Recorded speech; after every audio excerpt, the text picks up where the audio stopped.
नमस्कार दोस्तों, मैं दिग्विजय सिंह आप सबका बहुत स्वागत करता हूं दिग्विजय इकोनॉमिका में। कैसे हैं आप लोग? कैसे चल रही है आपकी जीत की तैयारी? दोस्तों, कल आपने यूजीसी नेट का एग्जाम दे दिया है। पेपर का स्टैंडर्ड आपने देखा है, समझा है। आपको अब समझना पड़ेगा कि आपके लिए जो एग्जाम आने वाला है, बेसिकली जो दिसंबर 2023 में आपका नेट का एग्जाम दोगे इकोनॉमिक्स से, उसमें कुछ आपको अलग से करना पड़ेगा, कुछ स्ट्रेटजी चेंज करनी पड़ेगी, थोड़े से अपने डायमेंशंस को बढ़ाना पड़ेगा, तभी आप इस एग्जाम में जीआरएफ को क्वालिफाई कर सकते हो। अगर पिछले 5 ईयर्स का आप कंपेरिजन कर लो तो बहुत ज्यादा अंतर आपको कंपटीशन में मिलेगा। इसका लॉजिक ये है कि बहुत ज्यादा ऑनलाइन मटेरियल अवेलेबल हो गया है, बहुत अच्छे टीचर आपको मिल चुके हैं, और जो नॉर्मल क्वेश्चन आज के 4-5 साल पहले पे जो लोग जीआरएफ क्वालिफाई करते थे, उतने नॉलेज पे आज आप नेट भी क्वालिफाई नहीं कर पाओगे।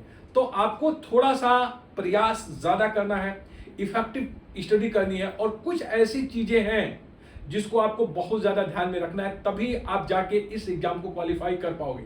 तो इस वीडियो में मैं बात करने वाला हूं कि जो दिसंबर 2023 का आने वाला एग्जाम है, उसमें अपनी स्ट्रेटजी में आप क्या बदलाव लाओ ताकि आप जेआरएफ कंप्लीट कर सको, आप अपने हायर एजुकेशन में जाने का जो सपना है उसको पूरा कर सको। तो कुछ ऐसे इंपॉर्टेंट पॉइंट्स मैंने फाइंड आउट किया है जो विशेषकर इस एग्जाम को ध्यान में रख के मैंने किया है। मैंने जो आपका कल वाला एग्जाम हुआ है उसको मैंने ध्यान से देखा, इसके पिछले 3 महीना पहले जो एग्जाम हुआ था आपका मार्च में, उसको ध्यान में रखा। तो कुछ बेसिक ऐसी चीजें हैं जिसके ऊपर आपको फोकस करना पड़ेगा। तो क्या क्या इंपॉर्टेंट बात है दिसंबर 2023 के लिए जो आपको इकोनॉमिक्स में जेआरएफ क्वालिफाई करा सके, आइए इस पे करते हैं बात। सबसे पहले फोकस ऑन इंडियन इकोनॉमी। देखो, मैं देखता हूं कि जो जितना ज्यादा आईक्यू वाला होता है, जितना ज्यादा जिसकी इकोनॉमिक्स स्ट्रांग होती है, वो अपना पूरा का पूरा एनर्जी, पूरा का पूरा फोकस माइक्रो इकोनॉमिक्स के ऊपर, मैक्रो के ऊपर, क्वांटिटेटिव्स के ऊपर, इकोनॉमेट्रिक्स के ऊपर देता है। बट जो कल का पेपर था, आपने जो 20 जून का पेपर दिया है, उस पेपर को अगर आप लोग, या इसके पहले जो 3 महीना पहले आपने पेपर दिया था, उस पेपर को अगर ध्यान में रखो, तो यूजीसी ने, एनटीए ने जो अपना फोकस चेंज किया वो इंडियन इकोनॉमी की तरफ किया है। इंडियन इकोनॉमी में मैं देखता हूं बहुत लोगों का बहुत ज्यादा इंटरेस्ट नहीं होता और उससे क्वेश्चन आपके गलत होते हैं। अब आपको बहुत ज्यादा फोकस इंडियन इकोनॉमी पे करना है, क्योंकि सबसे ज्यादा अगर किसी से क्वेश्चन पूछे जा रहे हैं तो वो इंडियन इकोनॉमी का है, उससे सबसे ज्यादा क्वेश्चन पूछे जा रहे हैं। और इंडियन इकोनॉमी में भी जो कॉन्सेप्टुअल इंडियन इकोनॉमी है उसके भी साथ क्वेश्चन आपको मिल रहे हैं, और साथ ही साथ जो फैक्ट्स हैं, जो डेटा है, जो करंट अफेयर्स है, उससे भी क्वेश्चन है। तो मैं सबसे पहले मैं कहूंगा कि आप इंडियन इकोनॉमी के ऊपर अगर आप फोकस नहीं करते हो और आपको लगता है कि सिर्फ मैं बेसिक डेटा पढ़ लूंगा तो हो जाएगा, ऐसा नहीं होने वाला है। इंडियन इकोनॉमी को आप बहुत अच्छे से करें। इंडियन इकोनॉमी को अगर आपको करना है तो अभी से आप इंडियन इकोनॉमी के ऊपर फोकस करना शुरू करें। इंडियन इकोनॉमी किए बिना आपका सिलेक्शन नहीं होगा। तो इंडियन इकोनॉमी के लिए मैं आपको सजेस्ट करूंगा कि आपको 2 बुक है। बेसिकली आप अगर हिंदी मीडियम की स्टूडेंट हैं तो डॉक्टर एस एन लाल सर की बुक जरूर लीजिए, डॉक्टर एस एन लाल सर की बुक जरूर लीजिए। ये किताब हिंदी में आती है। अगर आप इंग्लिश मीडियम हैं और आप हिंदी समझ लेते हो तब भी आप इस बुक को पढ़िए। This is the one of the best book. ये किताब आप जरूर पढ़िए और इसको अभी से पढ़ना शुरू कर दीजिए। इस किताब में खासियत यह है कि सिर्फ ये इंडियन इकोनॉमी की बुक नहीं है, इसमें आप इंटरनेशनल इकोनॉमिक्स को भी अच्छे से कवर करते हैं, ये पब्लिक फाइनेंस भी, मैक्रो भी, इसमें जो है पूरा का पूरा शेयर मार्केट भी, इंटरनेशनल इकोनॉमिक्स भी, बहुत हद तक इन्वायरमेंट भी इससे कवर होता है, और बहुत सारे क्वेश्चन इससे सीधे पूछे गए हैं। तो आपका मीडियम इंग्लिश और हिंदी है, आप इस किताब को जरूर पढ़िए। न्यू एडिशन भी इसका आ गया है और इसका नंबर आप मुझसे ले सकते हैं, डॉक्टर एस एन लाल सर को, और मैंने टेलीग्राम पे इनका नंबर दे दिया है, आप उस पर बात करके इस किताब को मंगा लीजिए। मेरे टेलीग्राम का नाम है दिग्विजय इकोनॉमिका, जिस नाम से मेरा यूट्यूब चैनल है, और इसका लिंक है @DSRP1, और ये सभी कैपिटल लेटर में। अगर आपको हिंदी बिल्कुल नहीं समझ में आती है तो आपके लिए थोड़ी सी प्रॉब्लम है, और तब आपको किताब पढ़नी चाहिए बेसिकली रमेश सिंह की किताब इंडियन इकोनॉमी की पढ़नी चाहिए। अगर आपको इंग्लिश मीडियम में हिंदी पढ़ सकते हो तो आप इनकी भारतीय अर्थव्यवस्था डॉक्टर एस एन लाल सर की पढ़िए। तो ये सबसे पहली बात है जो मैं आपको प्रिस्क्राइब कर रहा हूं कि आप इंडियन इकोनॉमी के ऊपर फोकस करना शुरू करिए। दूसरा पॉइंट क्या है कि learn economics with mathematical derivation. दूसरी चीज मैं ये आपसे जरूर कहूंगा कि अब जो आप इकोनॉमिक्स पढ़ोगे तो बिल्कुल आप डरना नहीं। अब इकोनॉमिक्स के साथ साथ मैथमेटिकल डेरिवेशन, जैसे आप माइक्रो पढ़ रहे हो, कॉस्ट फंक्शन को पढ़ रहे हो, यूटिलिटी फंक्शन को पढ़ रहे हो, आइसो क्वांट्स को पढ़ रहे हो, आप रेवेन्यू को पढ़ रहे हो, अगर ये चीजें आप पढ़ रहे हो तो आपको बजट लाइन को पढ़ रहे हो, बजट लाइन शिफ्टिंग कैसे हो रहा है, तो आप ध्यान में रखो कि मैथमेटिकल चीजें जो है उसको भी आप कवर करें। कई बार आप इकोनॉमिक्स को मैथमेटिक्स से अलग करते हो, लेकिन अब यूजीसी का जो पैटर्न है वो माइक्रो के साथ मैक्रो के साथ उसमें मैथमेटिकल डेरिवेशन जरूर है। तो अब आपके लिए बहुत इंपॉर्टेंट हो रहा है कि आप माइक्रो भी पढ़ो मैक्रो भी पढ़ो, तो भी आप आपको इंटीग्रेशन बहुत अच्छे से आनी चाहिए। आपको मेहता और बिंदानी की बुक एटलीस्ट जरूर पढ़नी चाहिए। एटलीस्ट आपको ये किताब जो मेहता और बिंदानी की बुक है आपको जरूर इस किताब को पढ़ना चाहिए, क्योंकि बहुत से ऐसी चीजें हैं जो आप सिर्फ जो है प्रोडक्शन फंक्शन पढ़ते हो, कॉफ डगलस प्रोडक्शन फंक्शन पढ़ते हो, लीनियर प्रोडक्शन फंक्शन पढ़ते हो।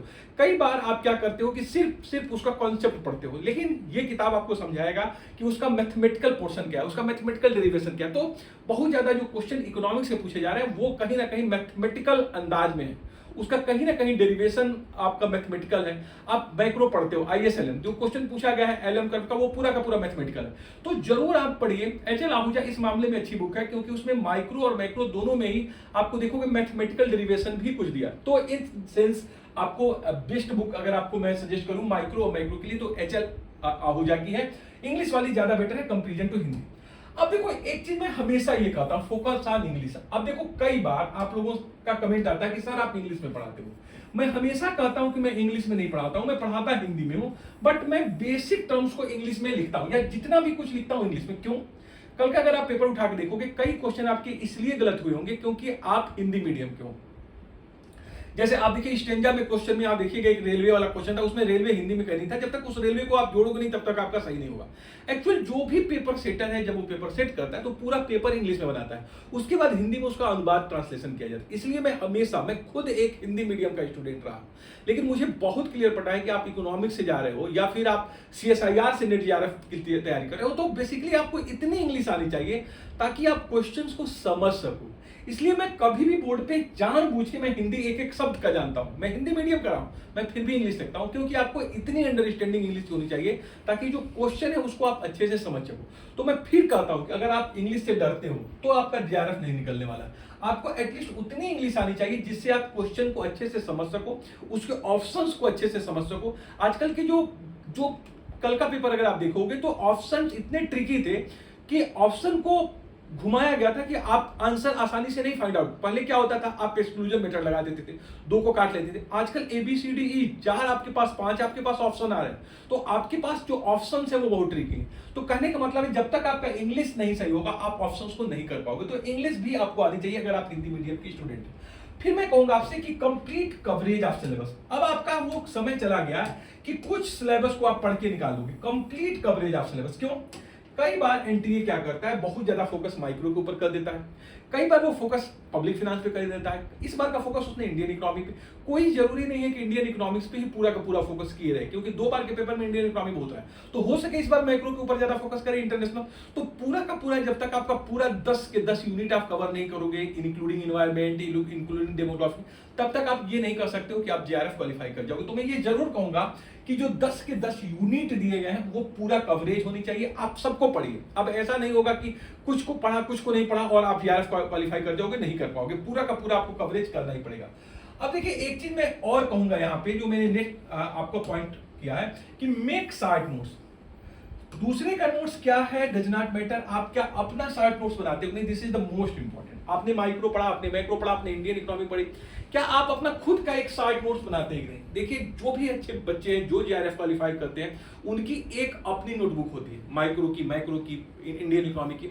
जितने भी इंपॉर्टेंट फैक्ट्स मिलते हैं, जितने भी इंपॉर्टेंट डेरिवेशन मिलते हैं, जितने भी इंपॉर्टेंट MCQs मिलते हैं जिनको लगता है कि इसके ऊपर कई तरह के MCQ पूछे जा सकते हैं, उनका एक अलग से वो शार्ट नोट्स जरूर लिखते हैं। तो आप लोग अपना शार्ट नोट्स बनाइए। अगर आपको लगता है कि ISLM मॉडल में दिग्विजय सर ने बहुत अच्छी चीज बता दी है तो आप लिखिए ना। आपको लगता है कोई दूसरे टीचर ने अच्छी चीज बताई तो लिखिए ना। एटलीस्ट जो भी है, प्रोडक्शन फंक्शन पढ़ा आपने, वेलफेयर फंक्शन पढ़ा आपने, जो है आपने कॉफ डगलस प्रोडक्शन पढ़ा आपने, मैक्रो में पढ़ा, तो जो कुछ भी आपको नया मिला, जो भी आपको इंपॉर्टेंट मिला, उसको अपने शार्ट नोट्स में जरूर इंक्लूड करिए। आपके पास एक अपना नोट्स मटेरियल जरूर जरूर जरूर होना चाहिए। अब आगे क्या करना है, focus on current affairs, budget and economic survey. ये चीज भी अब बहुत इंपॉर्टेंट हो गई है कि आप जो है करंट अफेयर्स के ऊपर, बजट के ऊपर, इकोनॉमिक सर्विस के ऊपर कितना ध्यान देते हो। एक्चुअली आज की जो पेपर का पैटर्न है इसमें ये चीज ज्यादा पूछा, जैसे देखिए G20 के ऊपर क्वेश्चन पूछा गया आपसे, बजट के ऊपर क्वेश्चन एलोकेशन पूछा जा रहा है, पब्लिक आपका आप देखोगे इकोनॉमिक सर्विस से क्वेश्चन पूछा जा रहा है। तो ये ऐसा नहीं है कि आप लोग बेसिकली करते क्या हो कि जब एग्जाम के 7 दिन पहले या फिर एग्जाम के 10 दिन पहले से ये करंट अफेयर्स पढ़ना शुरू कर देते हो। अब ये 7 दिन या 10 दिन पहले से ये नहीं होगा। जब इकोनॉमिक सर्वे आता है, जब बजट आता है, तो उसी समय से आप एक बार जरूर मिनिस्ट्री ऑफ फाइनेंस के साइट पे जाइए। आप देखिए कि बजट में क्या क्या चीजें हैं, क्या एलोकेशन हुआ है, क्या नई योजनाएं आई हैं, क्या गवर्नमेंट प्लान करी है, एग्रीकल्चर के लिए कौन सा स्टेप उठाए जा रहे हैं, इंडस्ट्री को प्रमोट करने के लिए गवर्नमेंट कौन सी पॉलिसीज लेके आ रही है, इंटरनेशनल ट्रेड के लिए क्या होने वाला।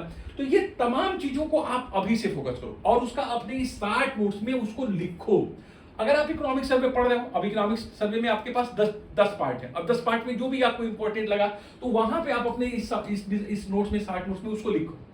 इसके साथ साथ आप आरबीआई की साइट के ऊपर, पीआईबी के ऊपर हमेशा जाइए, विजिट करिए। जो भी चीजें आपको लगती है डायनेमिक है, जो चीजें इंपॉर्टेंट लगती हैं, जो इकोनॉमिक कहीं ना कहीं कुछ आर्थिक क्रियाकलाप हो रहे हैं, इकोनॉमिक एक्टिविटीज हो रही है, किसी पे सबमिट हो रहा है कोई इंपॉर्टेंट, तो उसके ऊपर क्या हो रहा है, वर्ल्ड बैंक के जो है मुखिया चेंज हो रहे हैं या फिर आईएमएफ का मैनेजिंग डायरेक्टर, तो उसको भी आप जरूर लिखिए।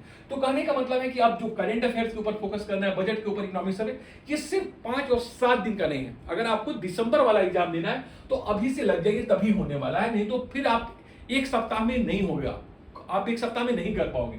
इसी तरीके से 6 मंथ का टाइम एटलीस्ट प्रिपरेशन दे जाएगी। देखिए ये चीज मैं बहुत बात कर रहा हूँ, बहुत इंपॉर्टेंट बात। आप अगर सोचते हो कि मैं 1 महीने में नेट और जेआरएफ निकाल दूंगा तो ये असंभव है। अगर आपकी तैयारी ठीक है, आपने मास्टर को पढ़ा है, उसके बावजूद भी मैं कहता हूं कि अगर आपको जेआरएफ क्वालिफाई करना है तो 6 मंथ पूरे चाहिए, पूरे के पूरे 6 महीने। और 6 महीने आप डेली 8 घंटे से 7 घंटे, 8 से 7-8 घंटे आपको डेली पढ़ना पड़ेगा। 8 आवर आप मान के चलिए, एवरेज 8 आवर पढ़िए 6 महीने, तो आपका जेआरएफ क्वालिफाई होगा। तो अब वो गई बीती जमाने की बात कि हम 1 महीना पढ़ के जेआरएफ निकाल देते थे, अब वो लेवल नहीं रहा है, अब ये लेवल टफ है। काफी बच्चे इंटरेस्ट दिखा रहे हैं। आपका जो कंपटीशन है दिल्ली स्कूल ऑफ इकोनॉमिक्स के बच्चों के साथ है, आपका जो कंपटीशन है वो दिल्ली यूनिवर्सिटी के साथ बच्चों के साथ है, जेएनयू के बच्चों के साथ है। तो आपको थोड़ा सा अभी से प्रिपरेशन को करना पड़ेगा। तो मैं आपसे ये कहूंगा कि अगर आपको दिसंबर 2023 का एग्जाम क्वालिफाई करना है तो आज ही से लग जाओ। आज ही से जिन जिन बातों पे मैं बात कर रहा हूं, जिन बातों को, जिन पॉइंट को मैंने फाइंड आउट किया है, जो आपके इस 20 जून वाले पेपर को लेके और पहले वाले पेपर को लेके, उसमें ये तमाम चीजें हैं जिसमें आपको काम करना पड़ेगा। तो आप लोग बहुत ही ध्यान देके 6 महीने का समय लग जाओ, हम आपके साथ हैं। मेरे टेलीग्राम चैनल को आप ज्वाइन कर लो जो दिग्विजय इकोनॉमिका के नाम पे है, और मेरा जो व्हाट्सएप नंबर है 6307374827 है, इस पे भी आप मुझे मैसेज कर सकते हो। तो thank you so much for watching Digvijay Economica. आप मुझे फॉलो करिए, हम पूरा का पूरा आपके साथ हैं। आप लोग अपना साथ जरूर दीजिए और पूरा का पूरा आज ही से पढ़ाई शुरू कर दीजिए ताकि आप दिसंबर में बहुत आसानी से इसे क्रैक कर दें। Thank you so much, God bless you.